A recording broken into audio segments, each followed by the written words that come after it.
Hi, good evening. My name is Jay Rothman. I am the host of the show. Welcome to Real Men, Real Talk Live.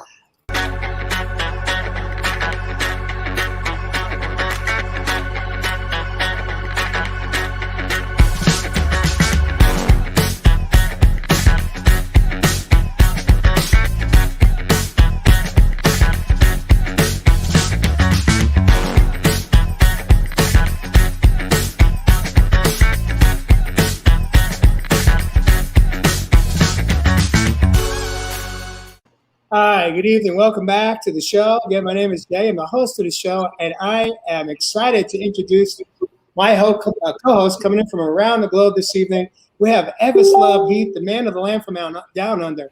He calls home Australia. Welcome, Evislove. Good to see you. Thanks for having me, my brothers. We got the Men in Black this evening. It's quite a fashion statement. We didn't plan this at all.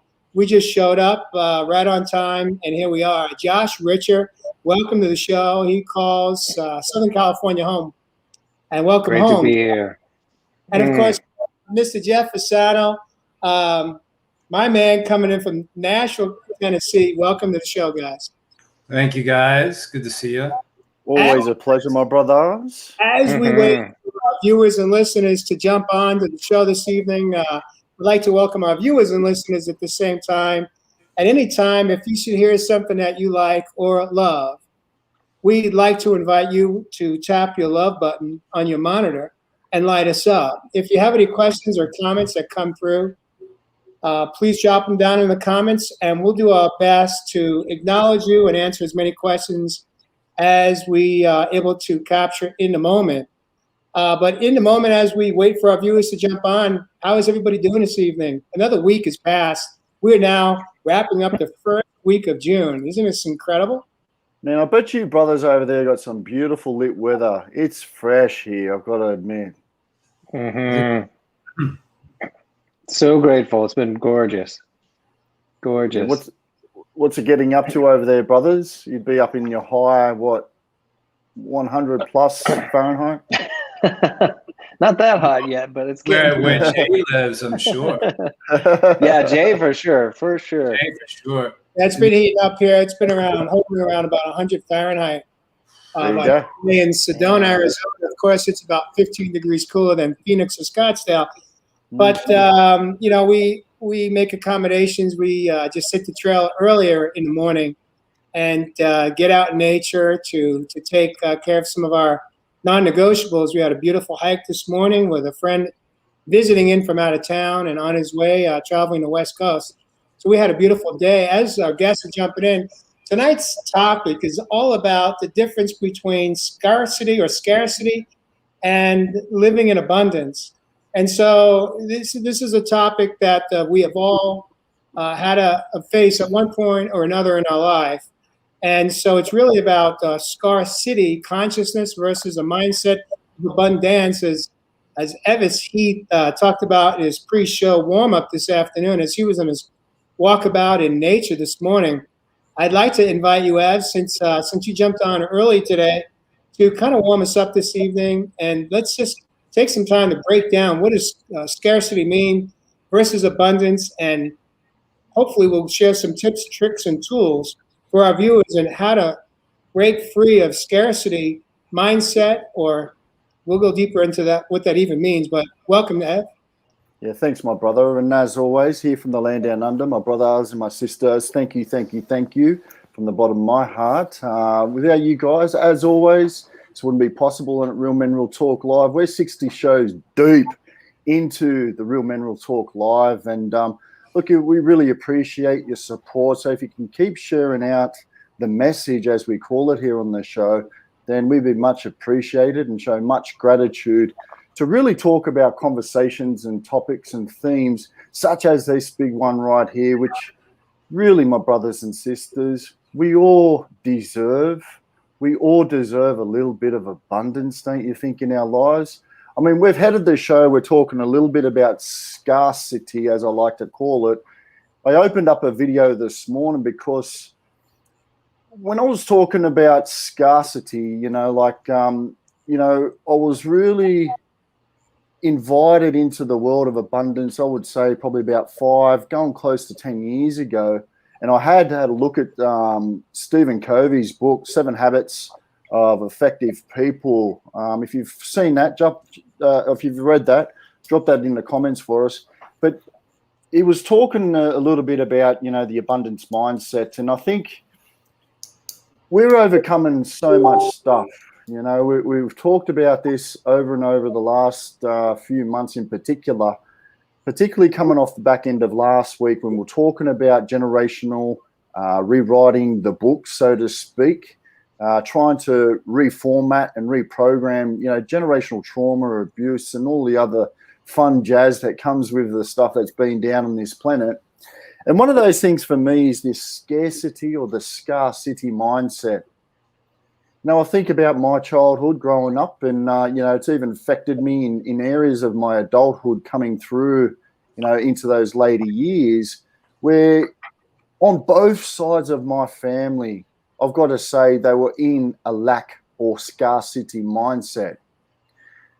And until I became aware of where these programs had really come from, I had to really look at, where the roots, where that programming may have come from, particularly within my community and our culture here in the land down under as Aboriginal people.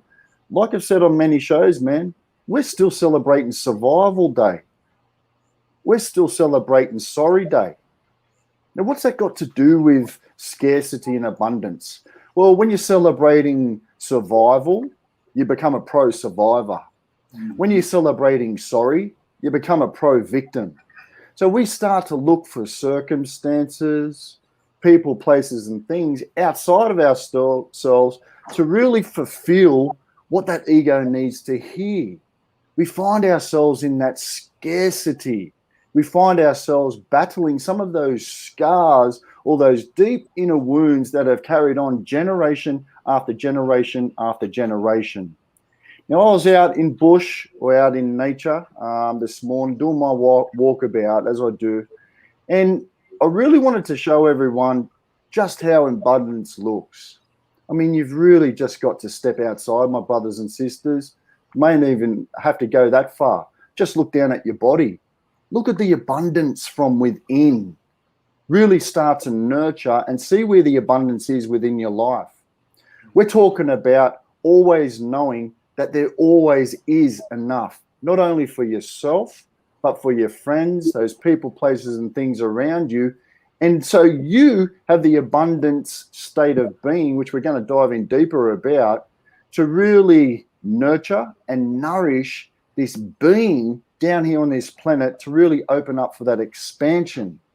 You see, when I think of scarcity or scarcity, you're limited, you're restricted, you're living in fear, man.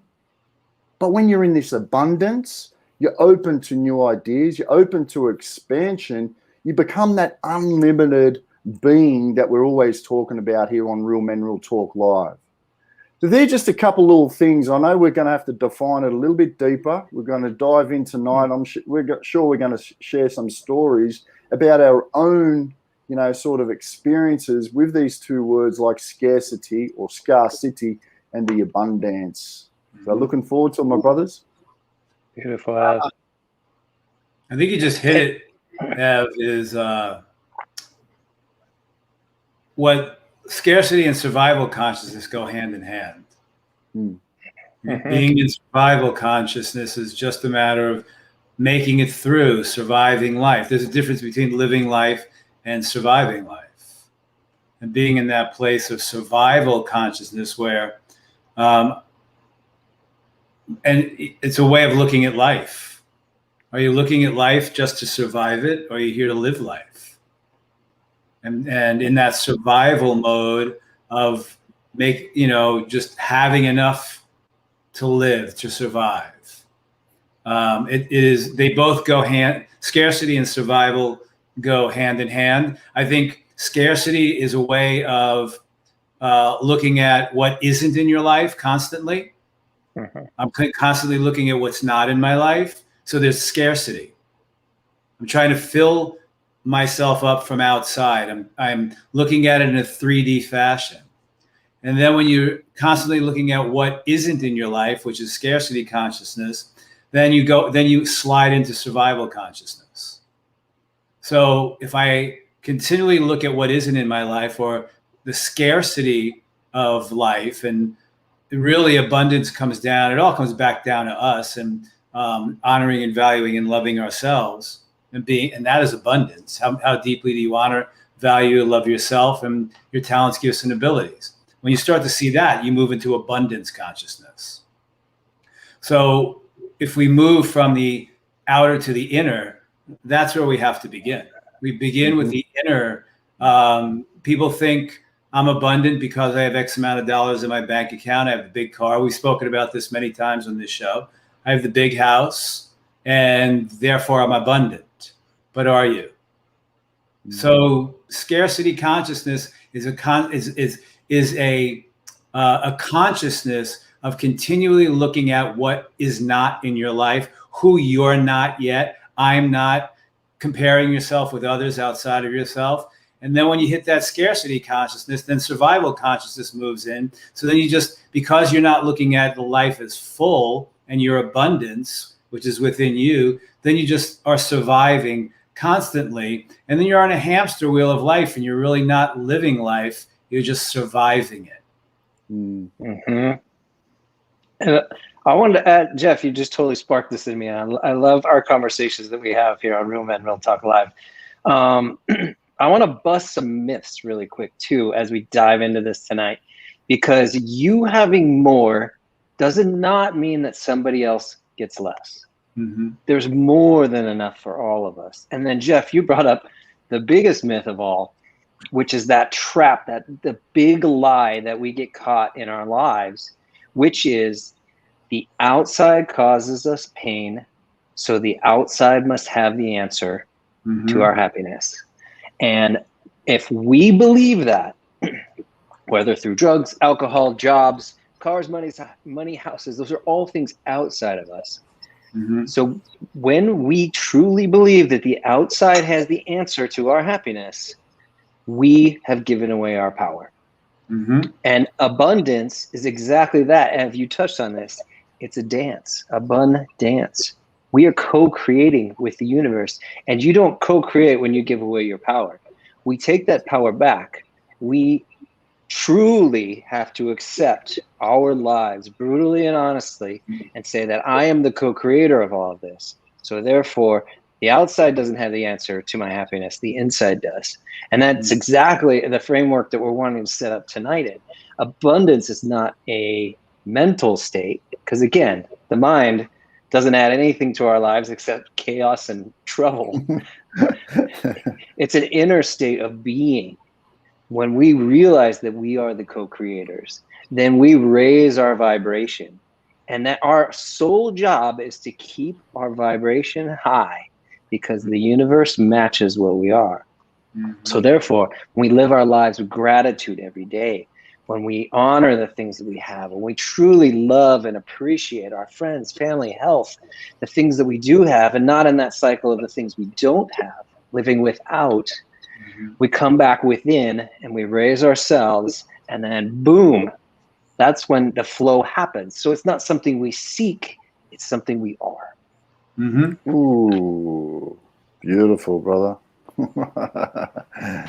Speaking my language. Seeking to fill up a mythical emptiness that we think is inside of us. Yep. CJ Johnson's asked, are these dudes in recovery? I'll raise my hand. Wait. No, tell CJ it's called discovery. Well, hey, CJ, aren't we all recovering from something? Yeah. Yep. Well, and if we're not, and that's how we go from scarcity or scarcity to abundance, is when we go from recovery to discovery. There you go, brother. And CJ, welcome to Real Men Real Talk Live. Welcome coming in from Mesa, Arizona. Thrilled to see you here. You just asked a brilliant question. I'm not a big fan of labels, by the way. Whether we want to call it recovery or discovery, it really is about coming home to yourself. And if we are in recovery, we're recovering from something outside of ourselves. And our show is about bringing it back, not discovering or recovering from outside, but recovering from within. What have we given away? What have we given away to other people, places, and things through a scarcity mindset or feeling of lack of abundance?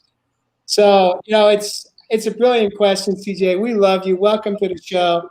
And yeah, he says, here he goes. He goes, I'm recovering from me. Okay, well, I get that. I spent 54 years running away from me.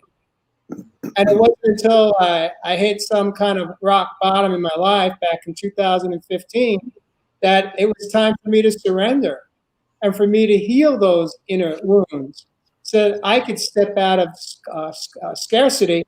Now, keep in mind, what does scarcity mean? Because someone like me, I made a lot of money in my career. I had great success in corporate America.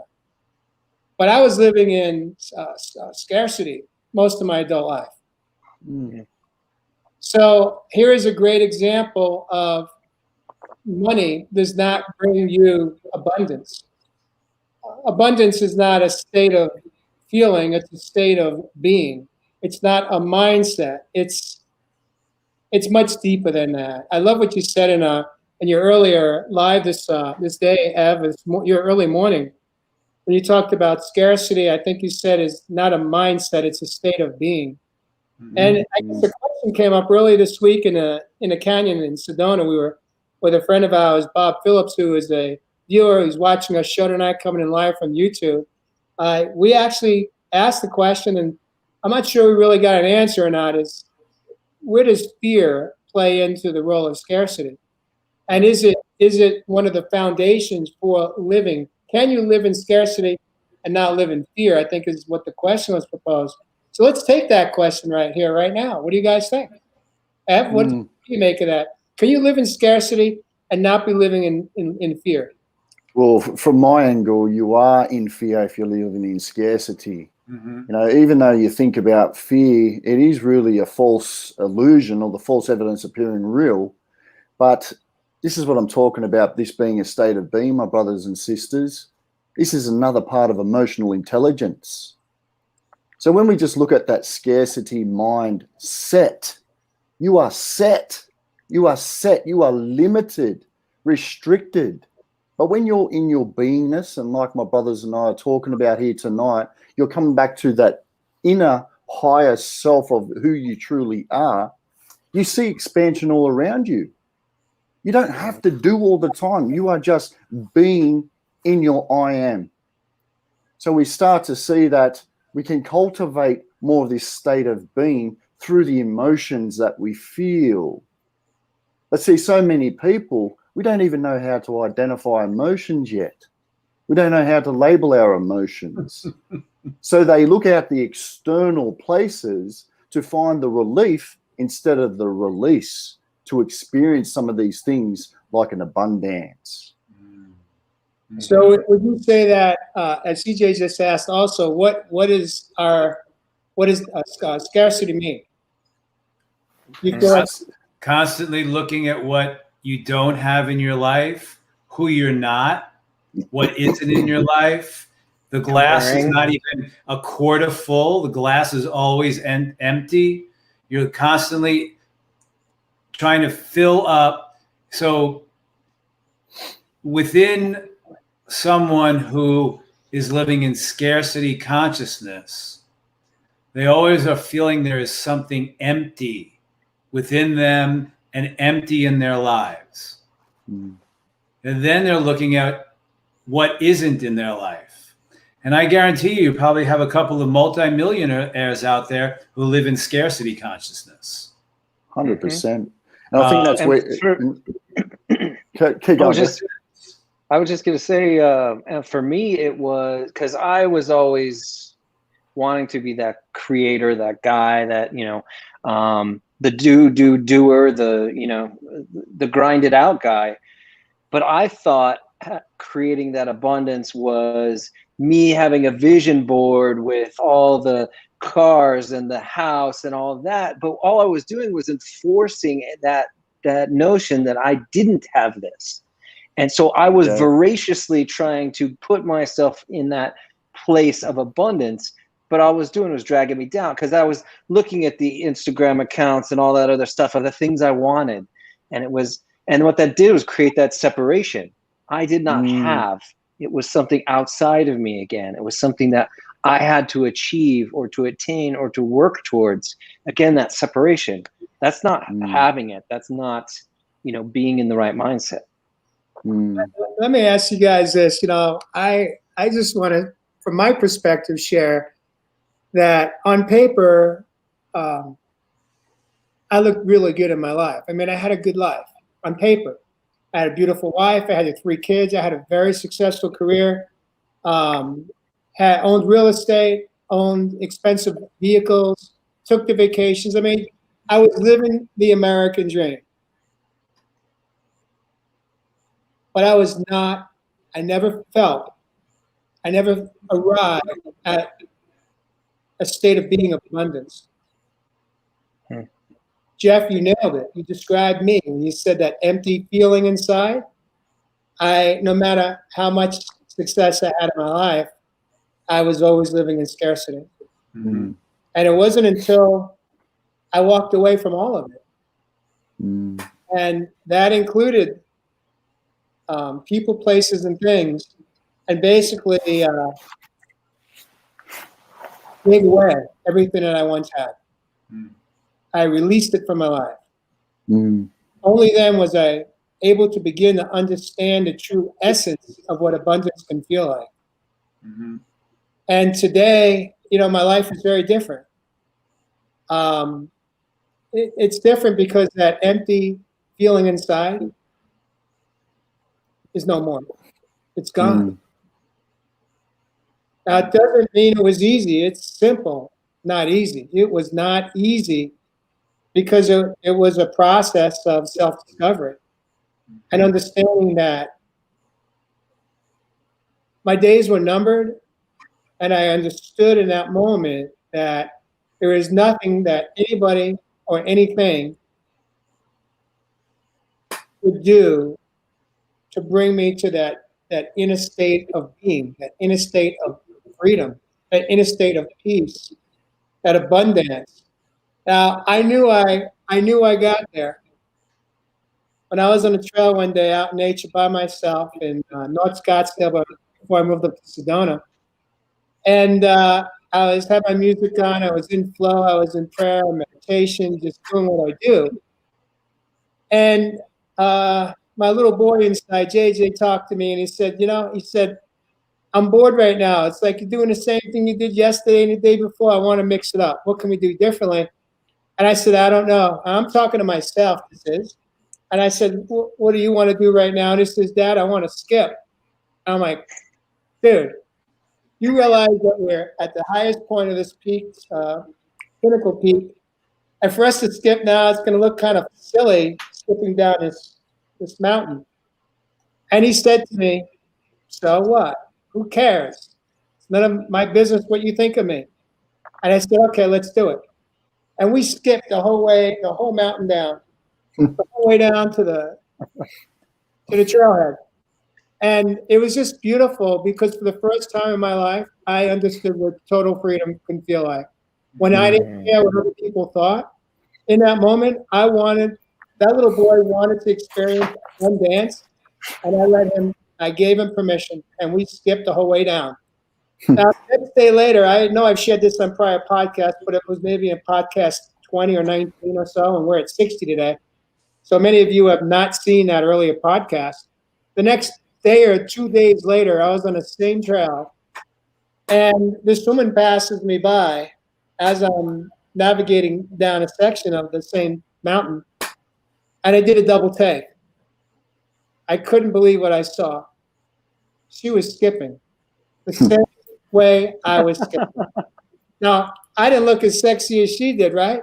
But thinking about how she looked, I just stopped in my tracks, and I was like, oh my God. I just had this knowing that whether she saw me or not the day before, it didn't matter. The only thing that mattered was that I understood what she understood. Mm. Mm-hmm. And it wasn't about the car she drove up in or what she was wearing or what kind of music she was listening to. What mattered is that she showed up for herself. She was in abundance. And it was absolutely beautiful. I never said a word to her. We didn't have to. We spoke a language without speaking the words. That, my friends, is living in abundance. And it was really the beginning for me of really truly understanding of how abundance can feel when we give ourselves permission just to be and be okay with what little we may have. But I had more in that moment than I ever experienced in my lifetime. What do you make of that, Mr. Fasano?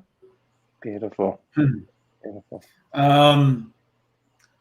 We can shift into abundance right now since Jay is in abundance. We touched on scarcity and survival consciousness, and really the question is, what is abundance? What is abundance? And I think that's subjective for everyone. But abundance to me is looking at what is in your life. You know, but it begins with who am I, or who are you? Who are you? Once again, it's about moving within and seeing who you are. Write down 5 things you love about yourself. If you can write down 5 things you love about yourself, you're starting to live in abundance. And then if you can look at what your talents, gifts, and abilities are and celebrate those, you're beginning to live in abundance. Because abundance is about seeing who you are, not what you have, not what you own. That's not abundance. Abundance is really looking within and honoring and valuing and loving who you are, who I am. And that has been a long road for me. And to really practice it. The way you begin to live in abundance consciousness is to practice. If you're living in scarcity consciousness or survival consciousness of constantly looking at what isn't in your life, switch that. Like I said, begin with writing down 5 things you love about yourself, 5 aspects of you, not what you do, not how you give to people, not that I'm giving to charities or I'm helping out homeless people. Who are you? What do you love about you? What are those 5 aspects of you that you love about you? And that begins a shift of practicing of living in abundance. I love that. Before you jump in, I just want to share with Carrie here. Just brilliant. She says, not what brings others happiness about you, but what makes you truly happy. Wow, sister. What do you guys make of that statement right there? I was actually really just going to say something about that too, sister. These frequencies are beautiful. And what Jeff's going into there and Carrie beautifully mentioned, that deserving, that whole idea of feeling deserving about your self-worth, the self-value. If you weren't seen, you weren't heard, and we've gone into this in many shows as well, then of course you're going to be in that scarcity. Because what's a child, all a child wants is to feel safe, to feel secure, to feel loved, to feel free. So when we start to really understand, are we feeling some of those things, or are we still, feeling not deserving of those particular things in our lives to experience this idea and theme that we're talking about called abundance? Then we're able to really dig in deeper and really analyze and look at some of the things that may be holding us back from experiencing this word abundance. But until we can really, dive in and understand that self-worth and that value about ourselves, we can fall easily into scarcity on that fear of not feeling safe. The way we create abundance, the way we can create abundance in our life I don't want to say outside of ourselves, but create more abundance in our life, about living a more fulfilled life, is beginning to value who we are. There you go. Valuing who we are, valuing our talents, gifts, and abilities. That fills up the glass. It's really about valuing ourselves, and then looking at in our relationships and see that we're valued out there. We're valued in that relationship. We are relevant to someone else. That is a part of living in abundance. And some of those, you guys bring up some great points. And I think some of the blocks of that abundance and what keeps us stuck in that lack and that scarcity, you know, for me, it was realizing that, again, it's that self-worth and self-love. They're so huge. But a big part, and I think for some guys, because I know several men who really struggle with this, is that that shame mindset, or in that forgiveness piece. Forgiveness is such a huge block to feeling like that deserving that you're talking about, Ev, or that feeling of value that you're talking about, Jeff. And I think, you know, I know myself and several other of my really dear friends struggled a lot with forgiveness. And it was like this jail we had put ourselves in, and the walls we had built by ourselves. Everyone else had forgiven us, but we couldn't forgive ourselves. And that was holding me back from the abundance. And it was walking through that forgiveness, to me, was part of that freedom that you're talking about, Jay. And so, yeah, that's another layer. And I know this is a multi-layer to reach that mindset and that state of being that we're talking about. But just sharing some of the things I hit along the way as well. Yeah. Yeah. And Sherry Olson here says, trust the process, trust your journey. It's an interesting statement, because part of the tagline to the show is what role does trust in oneself and trust in the universe in breaking free of scarcity mindset? So let's go there. What does the word trust in ourself and trust in the universe, how does that play into scarcity versus living in abundance consciousness? Can I go again real quick? I know I just spoke. Dive in, brother.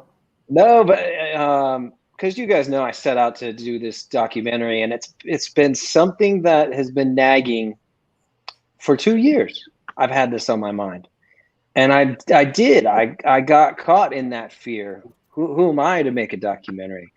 What, you know, yes, I'm in film and TV, but I've never produced something large like this myself. Can I do this? All that fear and all the things come up. And it wasn't until I said this last summer, when it hit me again, and I really felt drawn. I really felt the universe pulling me in. And that fear popped up, and I said, okay, I'm going to do it anyway. And that was the moment I was free of the fear. We can notice and appreciate where the fear has come from. Appreciate that our brain is trying to keep us safe and from hurting ourselves financially or whatever. But we can notice it and still move forward with what feels right. And for me, I was in lack and scarcity my entire 30s, into my 40s, up even into last year. And the abundance happened when this documentary came up last fall, and I leaned into that trust. I leaned into the unknown. I leaned into co-creating with the universe and said, I don't know how, but I trust that it will happen, because I'm being pushed, I'm being guided, and we are co-creating. So I leaned in. I heard the fear. I acknowledged it. I didn't stuff it. I didn't push it down. There's no forcefulness here. It's just noticing and then choosing anyway. And that's when the flood of support, money, that's when I was in, it felt like a lot of my life was wading up a stream, a river, and that heavy pressure of all that water on my legs. And finally I flipped around threw the life jacket on and jumped in for the ride. And it all happened. It all just magically unfolded because I was in the flow co-creating. I didn't let the fears, I didn't let any of that stop me. I just walked with the universe, and even into the huge unknown, giving up my apartment, traveling in foreign countries, all of it. But I let go, trusted, and it happened. Beautiful. Beautiful, brother. Hey, Josh, while I got you on the hot seat, since you're kind of on a roll, and you're, would you take a moment here just to share a high-level update from the last two shows, which was titled Soul Food for the Family Feud? We learned last week's episode 59 that your dad watched his first podcast the week before, and heard you say basically that you didn't know if you and your dad would ever be able to dissolve your family feud, although he wasn't even aware that he was in one with you. And then last week, you came in and shared how he confronted you after he watched his first show ever. Happened to be the show where you spoke your truth, and you felt freedom to do that. What happened since you did the last show evening? Have you spoken to your dad? Have you not? What happened? Where are you at? Is it back to where it was, or has a shift taken place? Thanks for your love, Jay, and support, all you guys, for those big moments the last 2 Fridays. And all of our viewers, your comments were amazing, and I'm so grateful for all of you. The space we hold here is truly magical. And we spoke twice this week. It was like a hard reset. We literally have started over, and I'm not sure what he's consciously doing on his end. And I showed up into a brand new space, having forgiven and let go and not holding anything, and just held space for us and held that joy that I wanted back so badly, where we could just talk about the back deck and him, doing some projects around the house, and just talk fun stuff, and not that fear and all the stuff that used to trigger me in our past phone calls. And I feel like we moved mountains, and that's the power of the show too, was by truly creating that space 2 Fridays ago with Dad, opened up the space for us to finally break free of those old patterns and both of our fear of not standing in our truth. And so I love you all. Thank you for your support. Gosh, what a beautiful story. I'm going to invite Ev to just kind of frame it out, what he heard you share and what we witnessed and experienced as your co-host, supporting you in this process unknowingly. But before we go, what comes up for me in this moment is we're talking about scarcity consciousness versus abundance consciousness. How many of our relationships outside of ourselves are we engaged in with friends and family members that has the energy of scarcity? The relationship has scarcity within it, the energy field within it, the vibration between, versus abundance. And how does that impact the relationships? And 100%, brother. And you just got to think of what really the brain's dialed in is to those three things: your environment, body, and time. So really, who do you have in your environment? Are you hanging out in those toxic relationships? Then there's no doubt you're in, that scarcity mindset. You're actually trying to fulfill a part of you that is limited. Like I said, that mind is set. When we come out of this place, my brothers and sisters, and get down here into heart space and really see the infinite being that we are, we will not limit ourselves to relationships that don't fulfill the life that we truly desire, want to live down here on planet Earth. And it's as simple as that. But until we have the framework, where do we know where to focus? If all we've known is a victim mindset, is a gossip mindset, or is a relationship that has been built based on our past. So really trying to understand some of those things and knowing that benchmark that you want to hit for, so you can actually start focusing on those relationships that you want to really hit on this abundance. Jeff, what do you think of that? You have anything you want to jump on here, piggyback? Bunch of things popped into my head. When I lived in LA for 5 years in Los Angeles, I was in 100% survival consciousness. It was about surviving life. It was about basing my self-worth on how much money I had in my bank account or didn't have in the bank account. I kind of lost my way into this outer world of whatever it was. It was almost like I was on this road, and then when I got to the fork in the road, I went right, and that was actually it's all perfect, but I went right and kind of got lost for a good 5 years. And I was in this deep survival consciousness, and constantly looking at what isn't in my life. You know, I'm 55 years old at the time. How come I don't have $300,000, $400,000, $500,000 in my bank account? Looking at what other photographers are doing. Never really looked at it. It was an amazing experience in my life.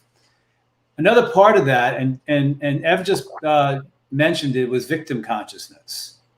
And one of the things that I got awfully good at in LA was whining about my life. And I was so unconscious that I was doing it. And it took a woman who I dated, who just looked me in the eye one night, a wonderful healer, and said, "Do you realize how much you complain and whine about your life?" And I went, wow. You know, I mean, she said it very lovingly, and it hit a switch. And I went home, and this was right, you know, about a good 6 or 7 months before I left LA. And I really had to look at my life and look at myself. And what also popped up about relationships, I have this dear friend of mine who I've known since I played hockey in high school with him. And his whole life is about playing that victim role and constantly talking about what is lousy about his life, what is lousy about the state he lives in, what is lousy about where he lives. It's really interesting and amazing. And I love him dearly because I've known him for a long time. We went to college together, we played hockey in, you know, high school together.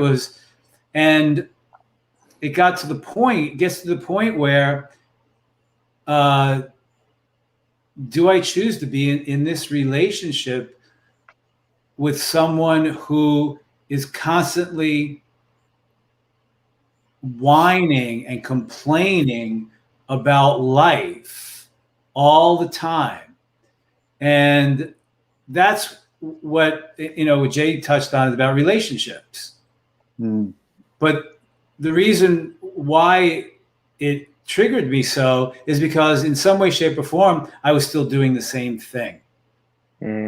Until I looked in that mirror that he was showing me and saying, wow, I need to really start looking at all the wonderful things in my life, my talents, gifts, and abilities, what I've accomplished as a photographer in my life, based upon the fact that it brings me so much joy to do it. I had to come back, leave the outer in, comparing myself to other people, looking at my bank account. I had to come all the way back to basics, all the way back to 23 years ago of when I quit my corporate job. And a friend of mine said, "So why do you do this photography thing?" And I was trying to come up with an esoteric, deep answer. And I said, I love doing it, and it brings me so much joy in my life. So I had to come all the way back to why I wanted to do this, to the basics of it that had nothing to do with money, prestige, this. It came back to joy. It came back to simply, this brings me so much joy. Then I started finding, when I went to that place, I felt the energy shift inside of me. And then I had to look at when I do it, how much immense amount of joy I have picking up that camera. So I had to bring myself all the way back from the convoluted 3D back to the basics of why I chose to do this. Beautiful. And it was joy. Beautiful. Love that, Jeff. Woo! What I want to do right now is I want to actually put up on a screen, take a moment here to celebrate this comment that June shared, because I think it's important that we also honor our wins. We honor our successes. We honor our progress. And here is definitely a major progress statement from June. She says, abundance to me is priceless. It is my peace of mind. I love the woman I am today. It has taken me most of my adult life to achieve this. I feel a pure happiness like I've never felt before, a feeling of I am worth it, I am valued, I do matter. Totally priceless for me.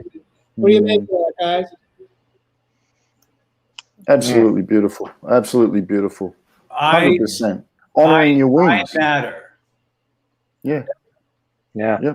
If everybody can every morning look in the mirror when you wake up, when you're brushing your teeth, look right in your own eyes and say to yourself, I matter. Beautiful. And isn't it so funny too how harsh? We would never tell a child you don't matter. Right. We would never tell a little kid, but the things that go on inside our own heads, it's brutal. We are worth it. We are amazing. Robert Brooker says to you, Jeff, yes, you do, Jeff. Most certainly you do matter.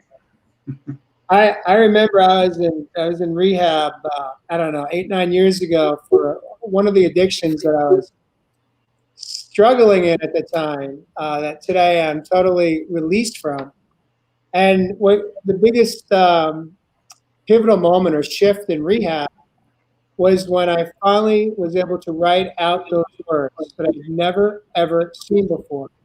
Written for me, about me, by me. I do matter.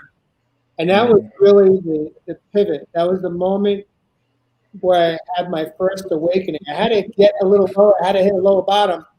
But it clearly was the beginning of me beginning to understand that in the codependent world that I was living, I was running out of time and answers, and I needed to start to accept an idea that I do matter. And as a man, as a father, as a husband, as an employer, as an employee, as a friend, how do I change how I showed up when I had always showed up in scarcity with a lot of scars in that big city, scarcity? So as we come up to about 12 minutes before the hour, this is the time of the show where, well, before we go there, I just want to say, yes, say love you. One of my affirmations that I invite you all of our viewers to pick up and maybe incorporate or add to your daily affirmations is, I love me. Say that to yourself. Say that to the little girl inside. Say that to that little Joshy inside, that little Jeffrey, that little EJ, that little JJ. I love me. I do matter. Say it till your body starts to respond and believe it as the truth. Because everything else is nothing but a lie. Just a story. Thank you for sharing that, Sherry. Also, as we approach the hour, go ahead, Josh. Jay, before we move on, I want to touch on something real quick and ask you a question. So when that change was happening in you, the I matter, How did you start showing up for yourself differently? And I'll let you think about that for a second, because that was a hard one for me to realize too, in that if I wanted a different life, I had to start doing a lot of things differently. Because one sure way to get the same thing we've always got before is to do the exact same things we're doing right now. So how did you show up for yourself differently? It's a brilliant question, Josh. It means we're going to have to go over a bit. What else is new? Right, yeah. So, here's a few things to pop up. One is that I had to first, and this has been a current comment dropping down in tonight's episode, is forgiveness. I had to first forgive myself. I didn't even know what that could look like, how you go about it. Emily Bryce, coming in from vacation, visiting her mom in the Carolinas tonight, joining us live. Thank you so much. I think it was actually Deb's dad coming in from Canada that said it's still complex how to let go. And I had 54 years stacked of inventory. I had a lot of inventory, gentlemen. I had to let go. I had to forgive. I had to surrender. I had to learn how to set boundaries. I had to learn how to take care of myself. Because I was waiting my entire adult life for someone to show up and take care of me. And it wasn't me. I was waiting for a woman to take care of me. And I was let down. Because, and then it was easy to, again, stay in that cycle of blame. Because I was like, well, wait a minute. Like, you say you love me. How do you not know? How do you not know how to take care of me the way I need to be taken care of? That's another topic for another show. We're going to do a show. What the word love means. We talked about that in the canyon today. And we didn't even have a glass of wine. And we were going deep in conversation in the Boynton Canyon, Sedona. But hopefully I just shared enough to give you a solid foundation answer, Josh, is that I had to do all those things, but mostly I had to really focus on self-care, learning how to take care of myself so that could be the gateway to fall in love with myself. Not from an egotistical standpoint, but from one of humility. There's different types of love too, right? You could love how you look in a mirror.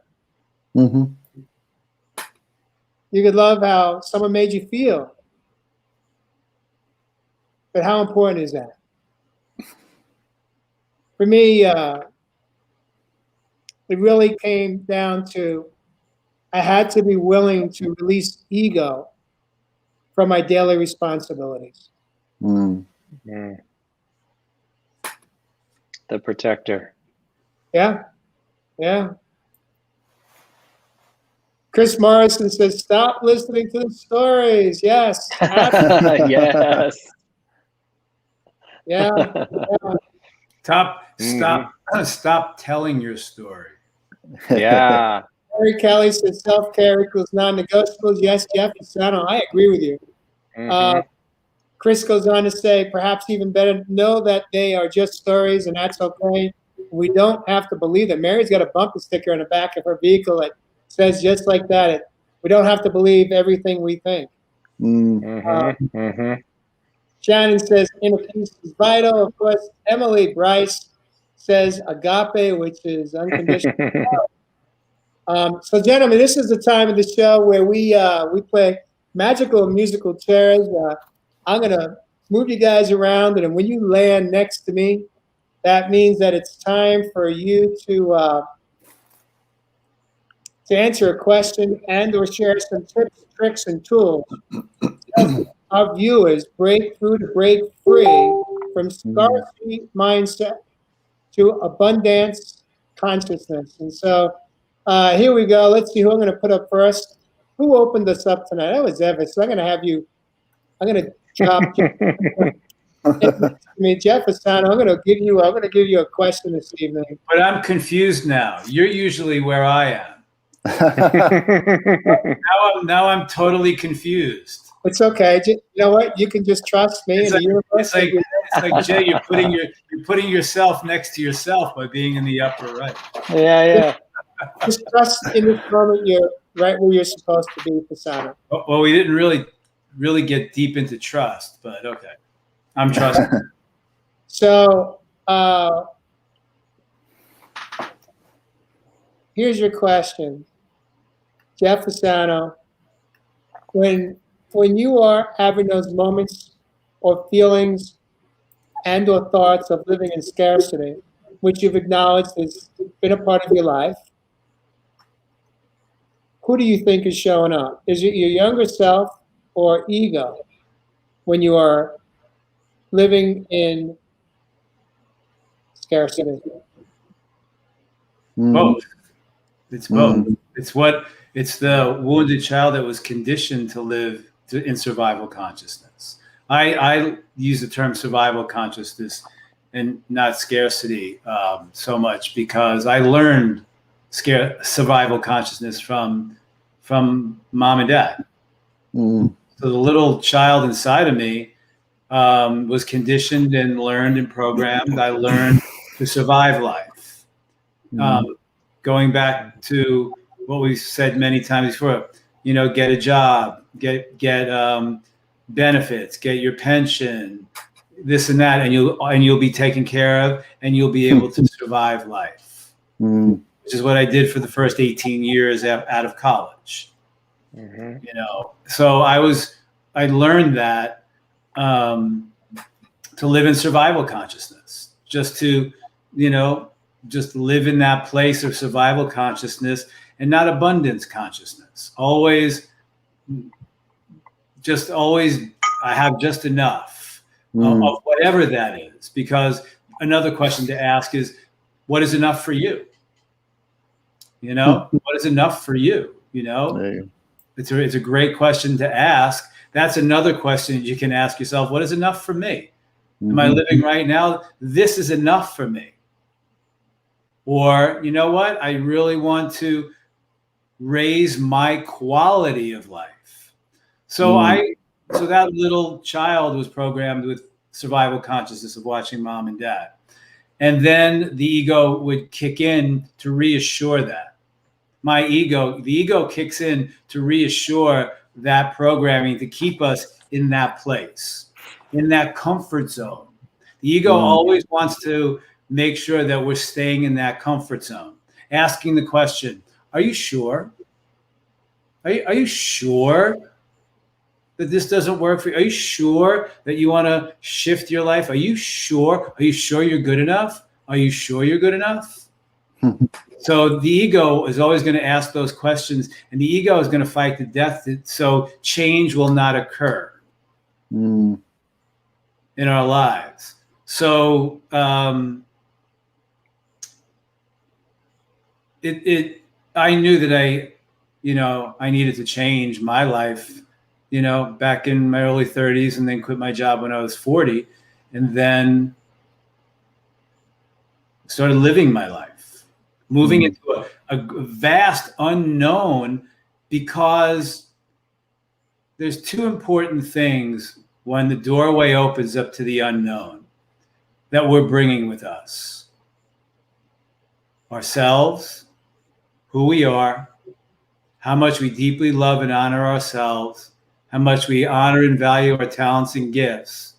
And as Josh said earlier in the show, following that pathway into the unknown, knowing that that doorway into the unknown is open for us because it's in our divine plan.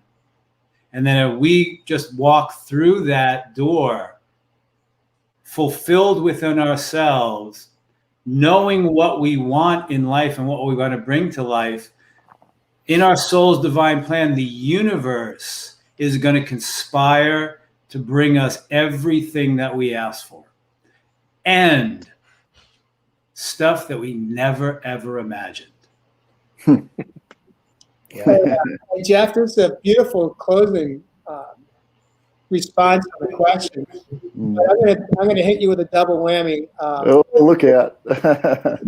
This is a great, brilliant question put forward by Deb's out of sister country, Canada. Jeff Fasano, what are your tips to assist you to get yourself out of this ego state? Briefly, Fasano. Joy. What brings me the greatest amount of joy in life?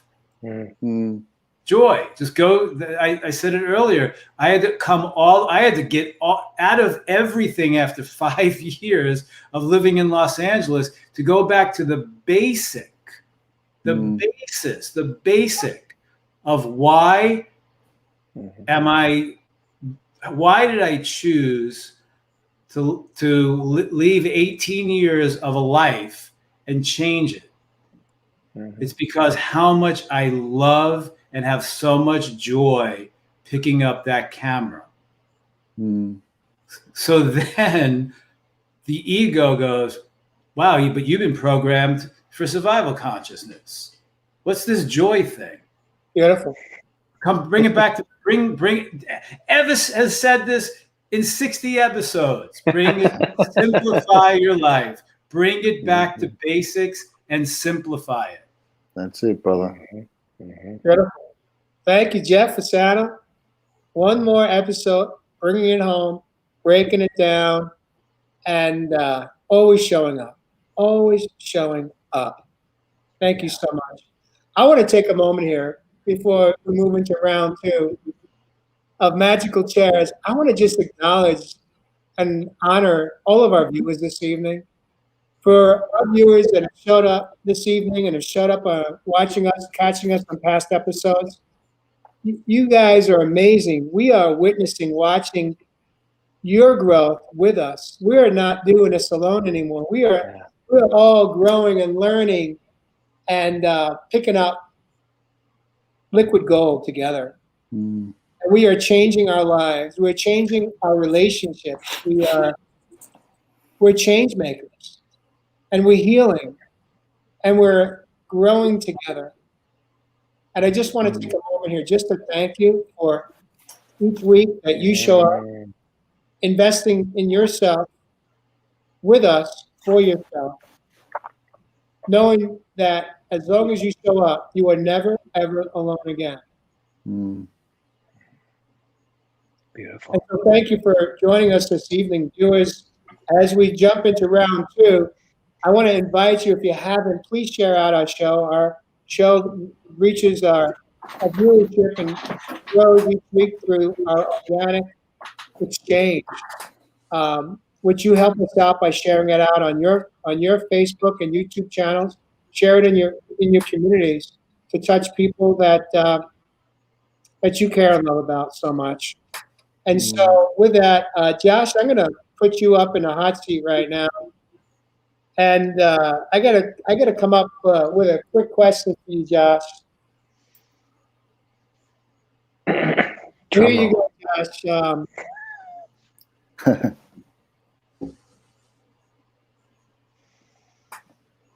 When you have had these moments in your life where you have felt and lived in scarcity, what was it that you were hiding behind? It's a very good, very, very beautiful question, Jay, because I was going to ask Jeff that earlier when he was talking about his scarcity. My question was going to be, how did that serve you? What secondary gain do we get from telling ourselves that story? And yeah, for me, I think I was scared that I could do all, I had these grand ideas. I've always had these grand ideas. I'm a builder, I'm a creator. And they've terrified me at the same time. So if I could place blame on everybody else through, oh, this has happened, that victim mindset. This happened to me, that happened to me. I'd be able to place blame outside of myself for not achieving those big things. And I was scared. I will fully admit I was scared to be me and to live my truth. And it was a lot easier to blame everybody else than it was to step into that unknown and that fear of maybe failing. And so I'm super proud and honored to say that I'm fully stepping into the unknown and alongside of the fear. It's still there. It doesn't go away. The brain only knows what it's experienced.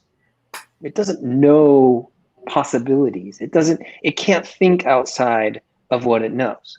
So therefore, going after something big and unknown, the brain is going to try and keep us safe. It's going to try and keep us in this known set of life experiences because it knows how to react in that. It knows how to keep us safe. So that fear is just our brain saying, God, I can't figure that out. There's no way. We can't do that. I can't figure it out. There's no outcome that I can think of. Well, it's because we haven't experienced it yet. So we can step into the unknown and feel the fear and feel terrified all at the same time and say, I'm going to be okay. And what's another tool to work with that fear too is to say, if it all blows up, then what? Is it that bad? And I have the advantage of having a major business crash and crippling debt and the worst case scenario. And I now have that confidence that I survived it and I'm okay. And it took a few years, but it all went away. And so I do have a little bit of that confidence now that, granted, as we get older, we have time working against us, which is another fear. But if it all explodes, I'm going to be okay again. And the sun will come up. So, yeah. Thank you, Jay, for bringing up that beautiful question, because I was hiding. I was not living my fullest capacity because I was hiding behind fear and blaming others. Yep. Hey, Josh. Thank you for being honest and vulnerable. That's why we do this show. Yeah. Yeah. And I don't know about you, but I could tell you that when I'm able to make this powerful statement like you just shared, it's one more level of healing. Oh, yeah. I want to share. Real quick, I don't think I've ever said that out loud, Jay. Even to myself. So. Maybe you need to repeat it again. I want to hear it a second time. Do you remember what you said? I wasn't allowing myself to be the grand Josh that I could be because I was terrified that I could do it or that I would fail. And so I hid behind blaming others because it was easier than potentially failing. Boom. Powerful, brother. Josh, take a moment here. Just take a nice deep breath in and hold it and then let it out. One more.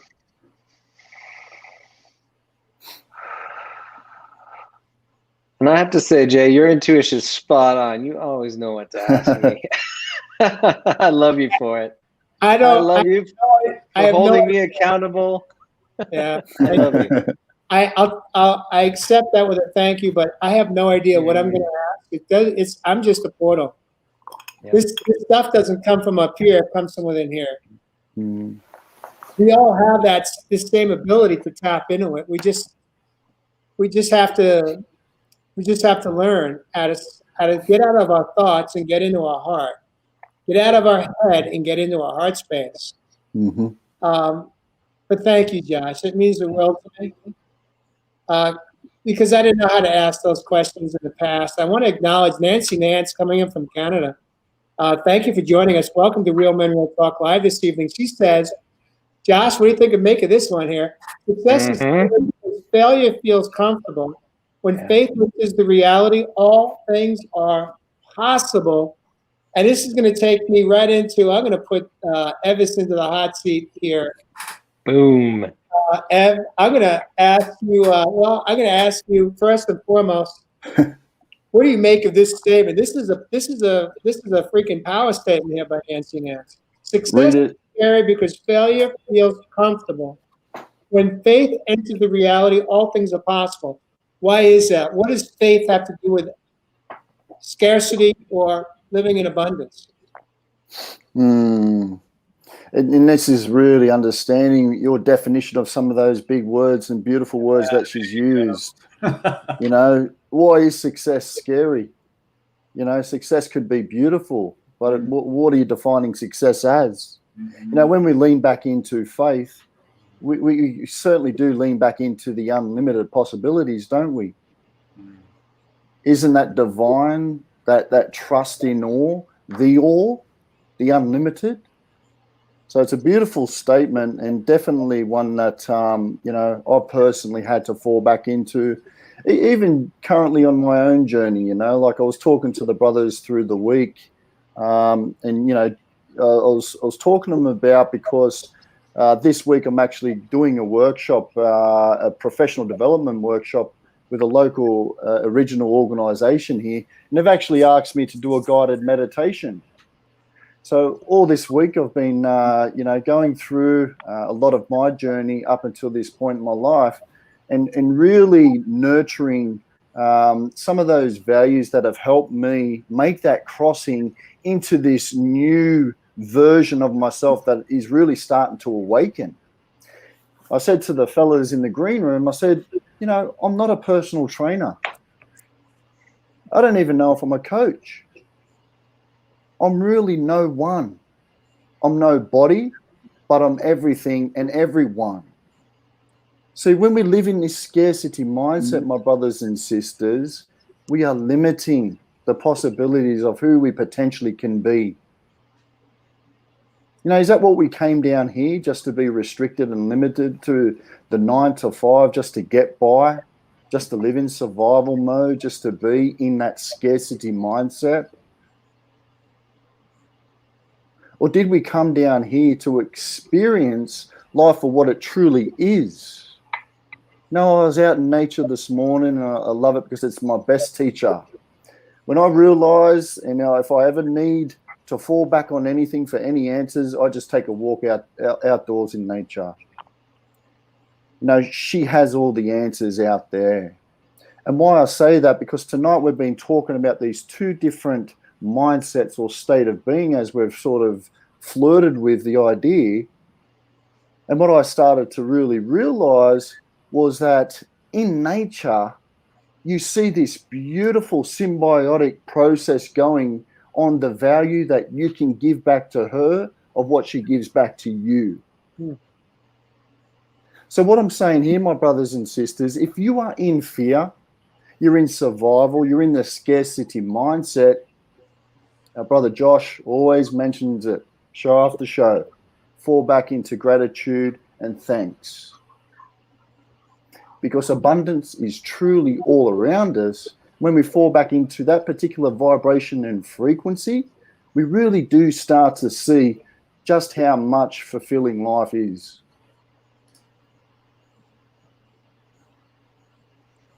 Beautiful. Did I answer the question, Joe? Yeah. I'm just taking it all in. I think Nancy Nance just affirms. She says, Kimberly, these guys are divine angels. Thank you, Nancy. Just living a human experience like everybody else. Yeah. That's it. Now, speaking of Carrie Crary, I'm taking a moment here just to kind of process what you said and let it drop right down into here. Absolutely beautiful. Carrie Crary, before you go to Carrie, what's beautiful about the podcast that we bring forward each week is that we're building a community. We're building a community of love. We're building a community of inspiration. We're building a community of hope. We're building a community of each other. One.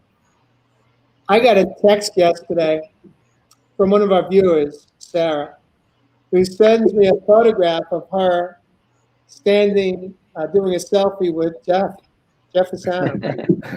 And I saw that one, Jeff.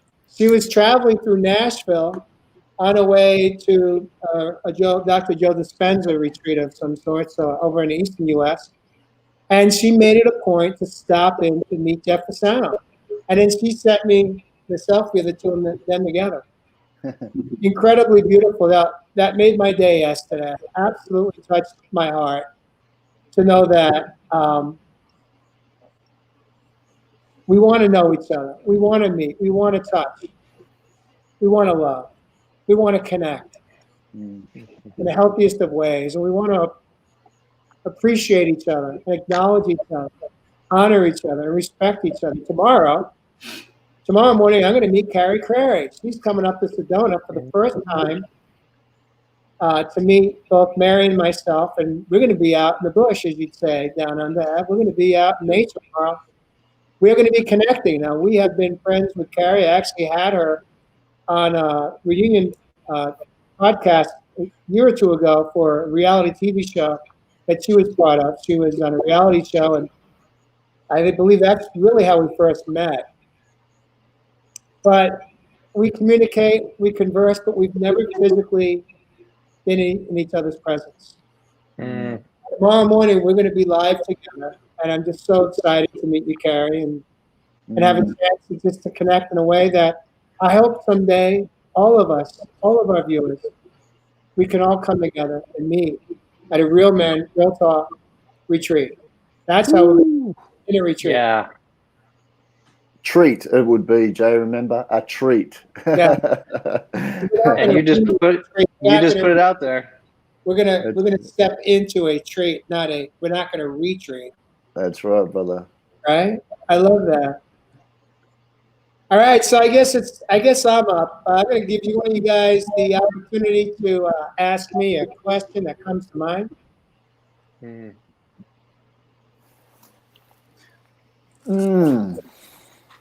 I have a good one. Go on, Jeff. Fire up. It's really simple. So, Jay, what brings you the greatest amount of joy in life that allowed you to shift your life to where you are now?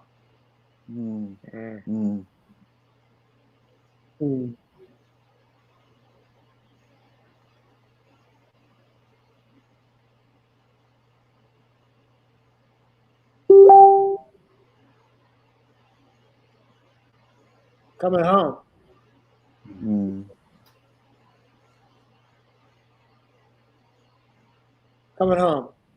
Coming home to me.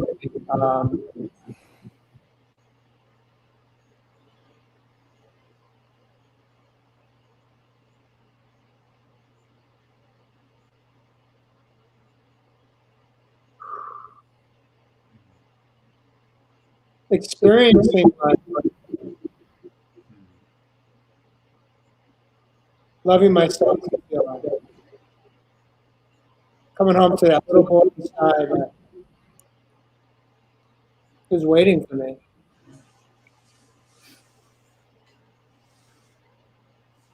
And then through that process of coming home and learning how to first like myself and forgive myself for all of my sins as an adult and as a young, let's say, teenage boy. And believe me, there are so many. But that self-discovery and coming home process allowed me to learn how to touch other people's lives, how to bring joy, how to bring hope, how to bring inspiration to those that are struggling or suffering, living in scarcity. I get no greater joy than seeing someone skip today as an adult. I get no greater joy than watching another man cry and knowing and understanding what's behind those tears. And knowing in that moment, he is free. He is free to love. He is free to feel. He is free to forgive. Because in that moment, he knows he matters. And that's what this show is about. Real men, real talk.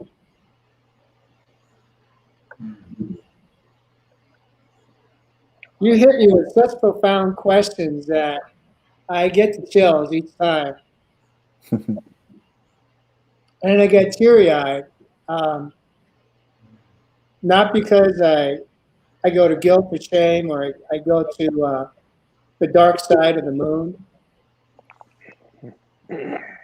but because these are tears and these are chills of just pure gratitude for the man I am today, and for that little boy who is no longer ignored by me. And as long as I take care of him, I'm good. I know that. Mm. So we're wrapping up another show. One more show of just pure gratitude from my heart to yours. Gentlemen, you are amazing co-hosts, amazing friends. As Ev Love Heat from Down Under says, amazing brothers. Mm. The word love came up today a number of times this morning, and some men are comfortable to hear another man say, I love you, and really understand to what depth that means. But I don't use that word loosely today. I have respect for that word and understand what love can truly feel like. And I could sit here in this moment and tell you guys how much I love you and care for you, and how much your hearts touch my heart each week. And so thank you for that. Thank you for showing up. No one said it was not sloppy. It gets sloppy at times. We have all experienced these moments. Even over the past 60 episodes, we've each had our moments where we rise above. And how we rise above is we go in. And when we go in, we get our answers. And with that, peace and blessings. Viewers, thank you for joining us this evening. We'll catch you next week on Real Men, Real Talk Live. Peace out.